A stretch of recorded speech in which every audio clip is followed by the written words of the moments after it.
우리나라에서 그냥 중간 가려면 4억 3천원 순자산이 있어야 된다 뭐 이렇게 얘기를 하잖아요. 경제와 놀자 시청자분들은 자산이나 소득의 금액만으로 부자를 결정하지 마시고 지금부터 제가 말씀드리는 걸로 부자를 한번 따져보면 어떨까. 금리 인하에 대한 기대감의 영향이 없다고 볼 수는 없죠. 근데 이제 하반기에 본격적으로 금리가 어느 정도로 어떻게 인하될지가 오히려 오픈이 되면 사실은 생각보다 그렇게 금리 인하 효과가 없네 이러면서 사실은 저는 거래량이 세게 붙으면서 이게 뭐 대세 상승으로 갈 거라고 보지는 않아요. 그러나 이제 다만 서울을 목표로 하시는 분 같은 경우는 제 생각은 개인적인 전망이지만 서울 같은 경우는 추가적인 가격 하락은 없을 거라고 보고요.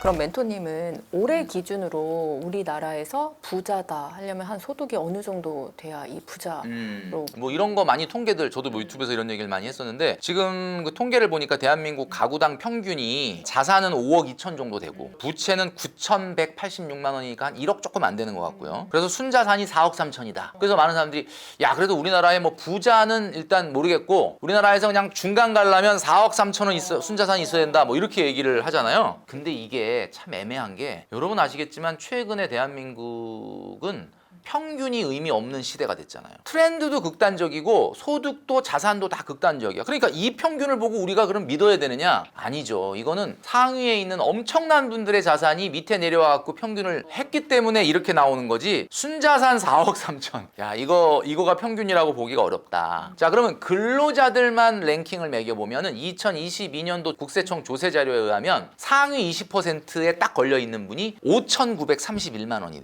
평균 담세율 근로소득세 떼고 나면 아마 한 400만 원대 초반 정도 받으면 근로자들 중에는 상위 20%라는 얘기예요. 그러니까 그런 어떤 통계를 가지고 어디까지를 뭐 부자라고 할 거냐 뭐 이런 거는 뭐 자산을 부자라고 해야 되는지 소득을 부자라고 해야 되는지를 참 애매한데 과거에는 무조건 자산으로 부자를 따지는 경향이 있었어요. 옛날에는 금리가 높기 때문에 자본소득률이 높았어. 은행에만 돈을 넣어놔도 막 7% 10% 주니까 막 한 20억 갖고 있다 30억 갖고 있다 100억 갖고 있다. 야 그럼 저 사람이 놀고 먹어도 굉장히 돈이 많이 나오는 거야. 아 저 사람 부자다. 그러니까 무조건 부자는 몇 억 이상 있어야 돼 이런 기준이었는데 최근의 트렌드는 좀 바뀌었습니다. 뭐 자산은 좀 있는데 자본 수익률이 옛날만 못해. 일단 금리가 많이 낮고 옛날보다는 뭐 최근엔 조금 높아졌지만 그 다음에 상가나 이런 건물의 임대료가 굉장히 변동성이 커졌어요. 그러니까 이제는 무슨 몇십억 있다 몇백억 있다 그래도 물론 뭐 아주 일반적인 사람보단 부자인데 과연 현금 흐름이 원활할까는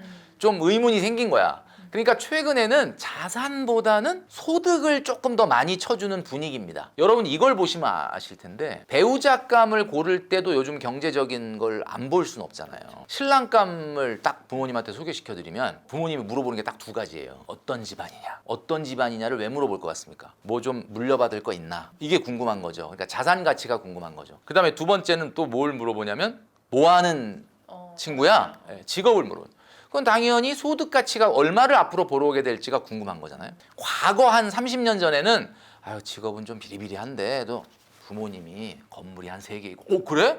야 그러면 뭐 앞으로 건물 관리하면 되겠네. 그리고 굉장히 좋은 점수를 받았어요. 그 신랑감이. 요즘은 반대로 아유 부모님은 그렇게 뭐 크게 물려주실 건 없는데 아 건실하게 좋은 직장을 딱 들어가서 직장 생활 잘하고 있다. 그러면 점수를 높게 주잖아요. 그러니까 이게 시대상을 반영하고 있는 거거든요. 저는 이렇게 생각을 해요. 이제 앞으로 우리 시청하시는 경제와 놀자 시청자분들은 자산이나 소득의 금액만으로 부자를 결정하지 마시고 지금부터 제가 말씀드리는 걸로 부자를 한번 따져보면 어떨까. 이게 새로운 제가 소개시켜드리고 싶은 개념인데 소득의 형태입니다. 소득의 형태가 뭐냐면 이런 거예요. 우리가 경제계층을 3계층으로 나눠요. 보통 부유층, 중산층, 서민층 이렇게 얘기하죠. 우리나라 사람들 다 물어보면 다 서민이라고 그래 본인이. 서민이 뭐 대부분이긴 하죠. 뭐 60, 70% 이상은 다 서민인데 근데 딱 내가 봤을 땐 서민 아닌 사람도 자꾸 서민이라고 그러거든요. 이렇게 구분해 보면 좋을 것 같아요. 일단 부유층은요. 우리가 영어로 upper class라고 하잖아요. 좀 위에 있는 분들인데 오로지 자본소득으로만 생활할 수 있는 사람. 그러니까 뭐냐면 일 안 해. 일 안 하고 근로소득 안 하는데 건물에서 나오는 거 뭐 예금 이자에서 나오는 거 주식 배당에서 나오는 이런 걸로 그냥 막 생활을 해도 막 충분한 거야. 오로지 자본소득에 의해서 생활한다. 그러면 그분은 부유층이 맞습니다. 중산층은 뭐냐? 미들 클래스라고 하는데 중간에 있는 분들이죠. 이거는 내가 근로소득이 있는데 근로소득을 1년 정도 중단을 해도 안식년 좀 가져보자. 나 저 번아웃이 왔으니까 나 이제 1년 쉴게. 이래도 1년 정도는 내가 스스로 혼자 생활할 수 있는 생활비를 자본소득에서 받을 수 있는 사람. 그러니까 뭐 자본소득만으로 앞으로 평생 먹고 살 수는 없는데 내가 막말로 1년 동안 내가 무급휴직으로 한 1년 쉬더라도 나 최소한 그냥 있는 돈 안 까먹고 자본소득 발생하는 걸로 나 살 수 있어. 그 정도면 전 중산층이라고 보는 거죠. 그러면 이제 많은 분들이 궁금한 서민층이 워킹 클래스예요. 워킹하고 있으면 다 서민입니다. 지금 여기 우리 5명 다 워킹하고 있잖아. 지금 워킹 중이잖아. 우리 다 서민인 거예요. 그러니까 워킹을 한다는 것 자체가 나 워킹을 하고 있지. 그러면 그냥 서민. 왜냐하면 내가 워킹을 안 하면 생활이 안 된다. 그러면 서민인 거예요. 간단하죠? 자, 이 기준으로 보면은 여러분들 딱 목표가 생기지 않습니까? 그렇구나. 일단 부유층 가기 전에 내가 일단 중산층은 가야 되겠다. 그럼 만약에 1인 가구인 분들 잘 들으시기 바랍니다. 지금 보건복지부에서 발표한 1인 가구 최저 생계비라는 게 있어요. 그게 얼마냐면 133만 원입니다. 아까 얘기했지만 133만 원이 250만 원 정도 소득 버는 사람이 한 달에 써라라고 말씀드렸던 돈이잖아요. 그러니까 그 133만 원이면 막 어마어마하게 막 풍요롭게는 아니지만 기본적인 문화생활 하면서 살 수 있다라는 거예요. 그 133만 원 1년이면 1604만 원이거든요. 그러면 여러분 1604만 원이란 돈이 여러분 1년 정도 회사에다가 안식년 갖겠다 하고 1604만 원이 내가 어디 무슨 예금을 해놨다든지 오피스텔이 있다든지 아니면 뭐 주식에서 배당을 받는다든지 이런 걸로 1604만 원 나옵니까? 나오면 중산층인 거예요. 그러면 1604만 원이 이렇게 나오려면 지금 자본소득률 4%로 계산하면 한 4억은 들고 있어야 돼. 전세 보증금 빼고. 의외로 중산층 되기가 쉽지 않구나. 그러니까 중산층을 첫 번째로 목표로 하셔야 된다. 제가 왜 이 기준을 만들었느냐면 부자라는 개념도 절대 기준이 아니라는 걸 말씀드리고 싶은 거예요. 왜냐면 부자 절대 기준 무슨 뭐 이재용 회장만큼 있어야 부자다 그러면 나는 그냥 애초에 글렀구나. 그게 아니에요. 사람마다 그 소득이나 여러 가지 환경에 맞는 부자 조건이 있는 거거든요. 그러니까 이제 우리 오늘 다 공유했잖아요. 우리 시청자분들. 내가 1년 동안 먹고 놀아도 최저 생계비 정도 내가 감당할 수 있는 자본소득이 있으면 중산층 되는 거예요. BMI에 대해서도 조금 더 자세하게 설명 좀. 제가 이제 말씀드리는 오늘의 BMI는 그 체질량 지수가 아니라 버퍼 매스 인덱스라는 겁니다. 이제 버퍼라는 게 여러분 아시겠지만 버퍼라는 게 약간 완충 작용을 하는 완충제를 우리가 버퍼라고 하잖아요. 그러니까 쿠션. 어떤 충격이 주어졌을 때 얼마나 충격을 흡수할 수 있느냐라는 게 이제 버퍼인데 버퍼 매스 인덱스라는 게 뭐냐면 여러분들이 만약에 실직을 하고 여러분들의 생활비로 여러분 자산을 썼을 때 얼마나 버틸 수 있느냐. 요게 이제 경제력 지수 BMI거든요. 이걸 제가 왜 생각을 했느냐면 저희 어머니가 이제 굉장히 고령이신데 얼마 전에 1억 모으기를 달성을 하신 거예요. 수입이라는 거는 뭐 국가에서 주는 기초연금과 저하고 누나가 드리는 약간의 용돈밖에 없는데 워낙 알뜰하시니까 한 달에 뭐 5, 60밖에 안 쓰시는 어머니한테 1억은? 이게 다른 사람의 1억하고 다르겠구나 이런 생각이 드는 거예요. 이 지수는 어떻게 계산을 하는 거냐면 여러분들의 월 평균 소비 금액을 일단 분모값에 두는 겁니다. 월 평균 소비 금액은 이번 달에 쓰는 돈뿐만 아니라 여러분들이 계절적으로 쓰는 여행 경비니 이벤트 이런 거 다 더해가지고 12분의 1로 나누신 금액이에요. 그러니까 뭐 이번 달에 나 100만 원 썼다고 나 100이구나 아니죠. 여러분 여행 가는 거 뭐 자동차 뭐 들어가는 거 다 넣어서 평균 내면 이제 나오는 거죠. 숫자가. 그렇게 해가지고 이제 분모값에 월 평균 소비 금액을 집어넣으시고 분자값에는 여러분들이 갖고 있는 순자산을 넣는 거예요. 순자산. 그러면 저희 어머니 같은 경우는 본인이 갖고 있는 돈 가지고 앞으로 그냥 계속 곶감 빼먹듯이 빼먹어도 200개월을 버틸 수 있다. 지수가 12에서 60 사이가 나오면 서민층입니다. 그러니까 무슨 얘기냐면 내가 평상시에 한 달에 쓰는 평균 소비로 60개월을 내 순자산 가지고 60개월을 버틸 수 있다. 5년 버티는 거죠. 거기까지가 서민층인 거예요. 근데 60개월 이상 120개월까지 버틸 수 있다. 그럼 중산층이죠. 그리고 120개월에서 240개월까지 버틸 수 있다. 저희 어머니죠. 네, 부유층입니다. 우리 어머니는 부유층이야. 한 달에 5, 60밖에 안 쓰는데 1억이 있어. 그것도 들고 있는 돈으로 1억. 그러면 이거는 어마어마한 부자다. 요 기준으로 내가 지금 서민인지 중산층인지 부유층인지를 한번 따져보시면은 나는 친구들은 1억도 없는데 난 3억이나 있는데 내가 서민이야. 한 달에 막 생활비를 550만 원씩 쓴다. 뭐 600만 원씩 쓴다. 그러면 뭐 그거는 돈을 많이 갖고 있는 게 중요한 게 아니라 돈을 많이 쓰게 되면 서민이 될 수도 있는 거죠. 그렇다면 사회생활을 시작하는 나이 기준으로 한 1억 모으는데 최소한 몇 년 정도? 모을 돈, 쓸 돈, 굴릴 돈을 구분할 수 있어야 된다 그랬는데 또 중요한 게 랩 타임이라고 그러죠. 우리가 트랙을 돌 때 왜 육상 선수들이 한 바퀴 도는데 얼마 걸리냐 뭐 이 랩 타임 개념이 되게 필요해요. 사회초년생이 처음에 첫 번째로 목표를 잡아야 될 것이 1억 만들기다라고 누누이 말씀을 드렸는데 이게 얼마 때까지 모으는 게 가장 적절하냐라고 봤을 때는 7년입니다. 당연히 소득이 높은 뭐 대기업을 다닌다든지 굉장히 좀 연봉이 높은 분들이야 당연히 7년보다 빨리 모아야 되겠지만 워낙 또 이제 사회초년생으로서 월급이 적은 분들도 많이 있으니까 그 기준에 맞춘다라고 하면은 최소한 7년 안에는 1억을 모아야 된다. 그러니까 그게 꼭 7년에 모아라가 아니라 아무리 늦더라도 7년 안에 모아라 라고 하는 거를 말씀드리고 싶고 그 이유를 굳이 얘기하자면 직장인들이 회사 들어가서 가장 슬럼프를 겪는 게 3년, 5년, 8년이라 그러더라고요. 7년, 8년 때가 이제 또 한 번 고비가 오는 거거든. 힘들다, 막 그만둘까, 뭐 별 생각이 다 드는 거예요. 그렇기 때문에 내가 돈 번 지가 7년이 지났다는 얘기는 이제 그때 뭔가 하나의 나한테 어떤 이정표가 될 만한 목표 달성으로 동기부여가 돼야만 된다. 그리고 뭐 이 월급이 아무리 적더라도 7년 정도 됐을 때 그 정도의 경제적인 사건이 있어야만 조금 더 힘을 내서 그 다음 단계로 갈 수 있지 않을까. 그런 차원에서 이제 7년을 말씀드리는 거죠. 1억을 빨리 만드는 방법으로 예적금 외에 월배당 ETF를 추천해 주셨어요. 그러면 아까 표에서 보여주신 모을 돈과 굴릴 돈 중에 월배당 ETF는 굴릴 돈으로 그렇죠. 가는 거죠? 굴릴 돈으로 하되 본인의 성향이 굉장히 위험 회피형이 아니고 나는 그래도 좀 투자의 경험도 좀 있고 그리고 어느 정도의 손실은 그래도 조금 감수할 용의가 있다. 뭐 완전히 무슨 적극 투자형, 공격 투자형 뭐 진짜 리스크 러버가 아닌 다음에는 뭐 그렇게까지는 많이 안 해도 되겠지만 내가 위험 중립형 정도 된다라고 하면 제가 보여드렸던 것보다 뭐 조금 더 하셔도 되겠죠. 왜냐면 어차피 ETF라는 게 물론 위험 자산이긴 하지만 다른 개별 종목에 투자하는 것보다는 어쨌든 위험 분산을 한 거니까. 그래서 이제 그 정도로 하시는 게 좋겠고 최근에 이제 월배당 ETF가 인기가 있는 거는 아무래도 이제 주식시장이 이제 미국장을 기준으로 했을 때 사실은 조금 최근에 급격한 상승의 피로감이 좀 있는 건 사실이죠. 그리고 사상 최고치로 올랐다는 것 자체가 거꾸로 얘기하면 사상 최고로 위험해졌다는 얘기일 수도 있기 때문에 이제는 뭔가 좀 분산 투자를 해야 되는 거 아닌가라는 시장의 분위기가 있어요. 그런데 이제 특히 우리 직장인들처럼 아주 단타로 치고 빠지는 게 아니라고 한다면 월 배당을 주는 ETF 같은 경우는 뭐 세금 이연 효과도 좀 있고 이거 특히 ISA 계좌 같은 데서 운영을 하시면은 아마 경제와 놀자에서도 뭐 여러 번 다룬 걸로 알고 있는데 그런 효과도 있고 또 새롭게 재투자되는 부분도 있고 하기 때문에 이렇게 한마디로 좀 혼합해서 모을 돈 안에 너무 많은 위험 자산이 들어가면 모을 돈이 아니라 굴릴 돈이 돼버리지만 투자도 저축도 약간 그런 것도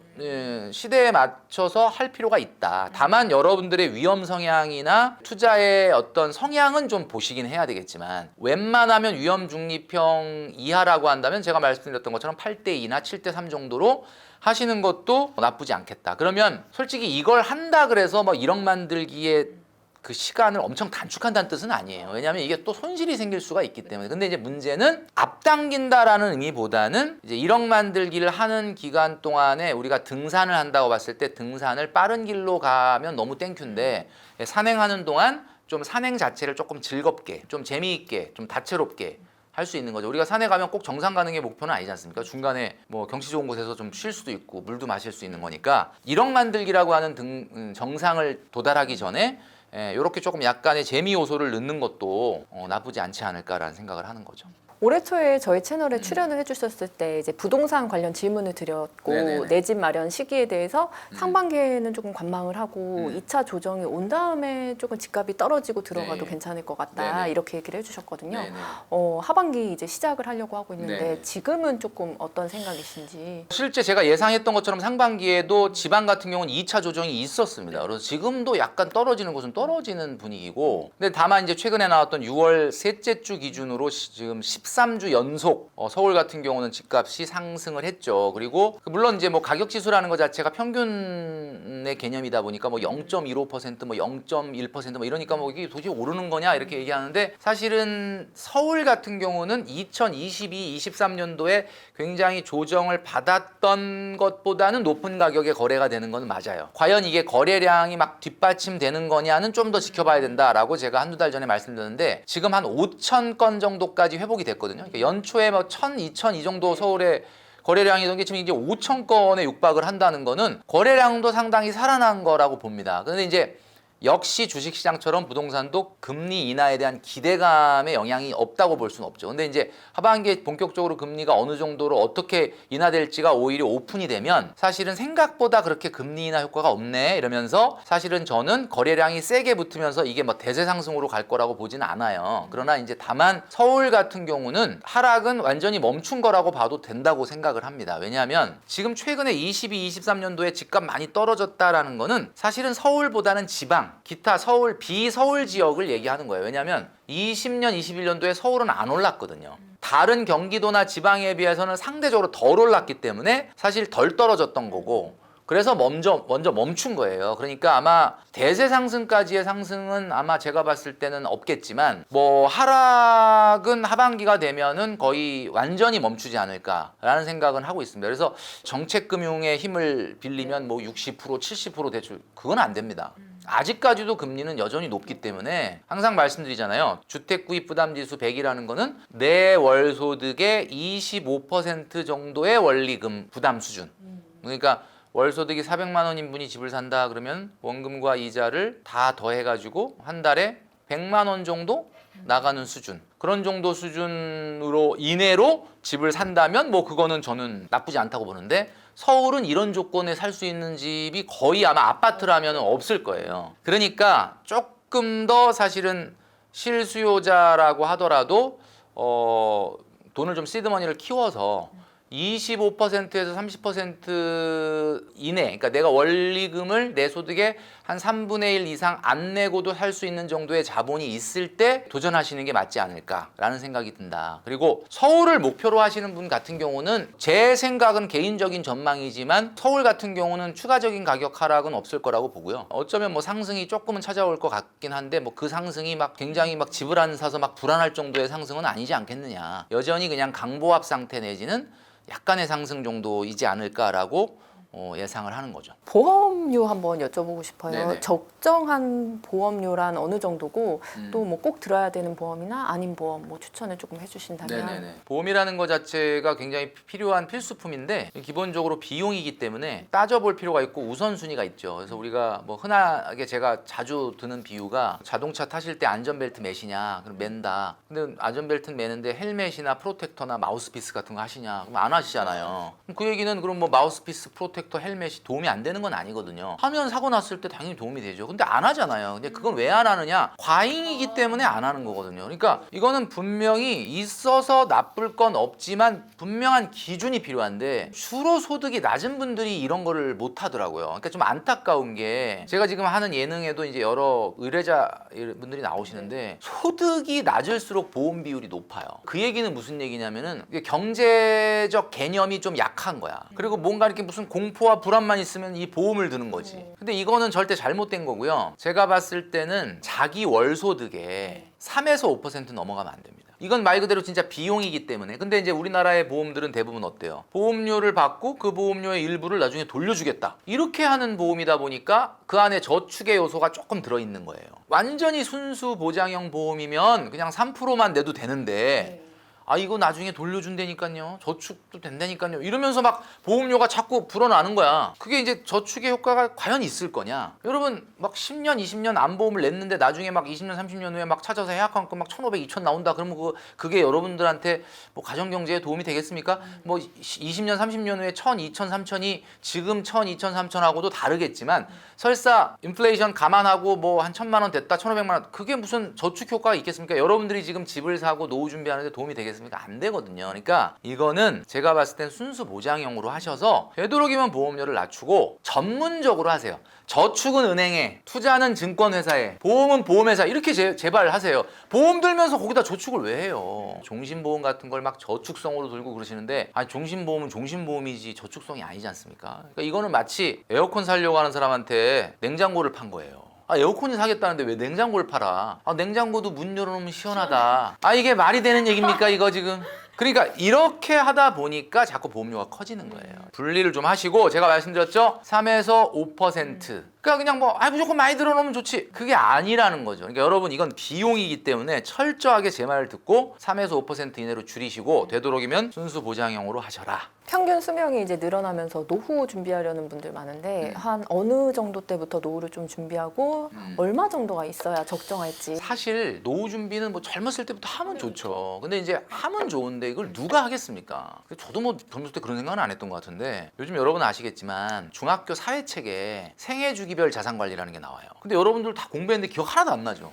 왜냐면 국영수는 계속해서 중요하다고 반복을 했는데 그거는 그냥 사회 선생님이 그냥 쓱 스치고 지나간 거야. 그러니까 그 생애 주기별 자산 관리라는 게 뭐냐? 유년기, 청소년기에는 어차피 버는 돈보다 쓰는 돈이 많다. 버는 돈이 없으니까 그냥 부모님의 도움으로 그냥 살아가는 거다. 그 다음에 이제 청년기에서 장년기 그때는 돈을 버니까 요때가 유일하게 소비보다 소득이 높다. 근데 노년기가 되면 일을 못하니까 당연히 버는 건 없고 소비만 있으니까 소비가 크다. 처음에 소득보다 소비가 큰 거는 부모님이 해결해 주는데 나중에 60, 70, 80 넘어서 생기는 노년기는 어떡할래? 야, 그러니까 유일하게 청년기와 장년기 때가 소비보다 소득이 높으니까 그걸 가지고 준비해라. 이게 그 내용이에요. 그렇게 다 배웠잖아. 근데 배웠는데 그걸 까먹고 지금 버는 거보다 더 쓰고 심지어는 막 카드까지 땡겨서 더 쓰는 거야. 어떡하라는 거야 이게. 그러니까 사실은 지금 노후 준비를 해야 되는 게 맞는 거죠 사실. 근데 그거 하기 싫으면 자 그러면 둘 중에 하나는 해야 돼. 내가 버는 돈을 그냥 족족 내가 다 써버린다 라고 하는 게 아니라 그래도 미래를 위해서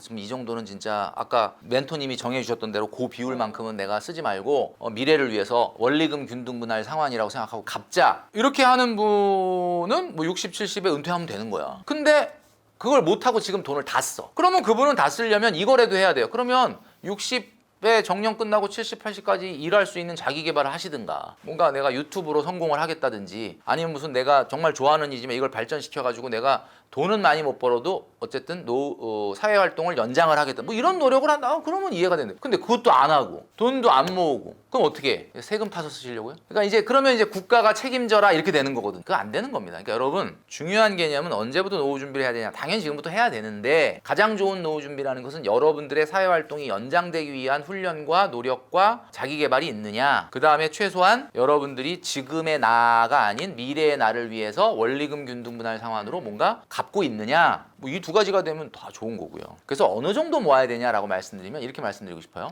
제가 아까 그 말씀드렸죠. 1인 가구의 최저 생계비가 133만 원, 2024년 기준입니다. 1,604만 원이 필요하다. 물론 뭐 1,604만 원으로 막 풍족하게 산다는 게 아니라 일단 최소한 생활할 수 있는 게 1,604만 원이에요. 그러면 25세에 있는 사람이 60세 정년을 했을 때 지금 화폐 가치로 1,604만 원이 죽을 때까지 나오려면 지금 4% 적금 이자율로 얼마 정도 저축하면은 그 돈이 일 안 해도 나올 수 있냐. 제가 계산해 왔거든요. 계산을 딱 해봤더니 133만 원 저축하면 돼요. 이게 뭐냐면 4% 이자율로 인플레이션 2% 감안해가지고 60세 이후에 25세의 청년이 60세에도 지금 화폐 가치로 1,604만 원이 매년 일 안 해도 나오게 하려면 지금 133만 원 저축하면 된다. 133만 원을 쓸 사람이 노후에 계속 그 정도 쓰려면 133만 원을 저축하면 된다. 이렇게 말씀드릴 수 있는 거죠. 그러니까 이러나 저러나 어쨌든 133만 원 정도는 나중에 노후 준비든 내 집 마련이든 지금의 나가 아닌 미래의 나를 위해서 세이브해야 된다라는 것은 너무나 명확한 사실이다. 근데 월세 내고 나면 뭐 하고 나면 도저히 뭐 나는 진짜 아무것도 안 입고 안 써도 133만 원이 안 남아요. 뭐 이러는 분들이 있거든요. 제가 항상 말씀드리지 않습니까? N잡이 있잖아요. N잡을 해야 되는데 희한하게도 N잡은 소득 높은 사람만 해. 나 진짜 요즘 깜짝깜짝 놀라는 게 맞나? 와 N잡을 하는데 연봉이 괜찮아. 근데 딱 보면 N잡을 안 하는데 연봉이 상당히 낮네. 근데 N잡 안 해요. 그래서 왜 안 하느냐? 요즘 N잡들 많이 하던데 왜 안 하느냐 그랬더니 소득이 낮은 분은 일단 힘든 거야. 소득 낮은 거 자체가 힘든 거예요. 소득 낮은데 8시간 일하고 온 게 너무 피곤한 거야. 그러니까 갔다 와서 집에서 주로 나를 보상을 해야 돼. 나는 보상받아. 나 오늘 너무 힘들어. 보상해야 돼. 엽떡을 시키든지 마라탕을 시키든지 이렇게 나를 자꾸 보상을 하려고 그러는 거죠. 그러니까 뭐 힘드니까 피곤하니까 엔잡을 안 하는 거야. 모든 게 다 밸런스 게임이야.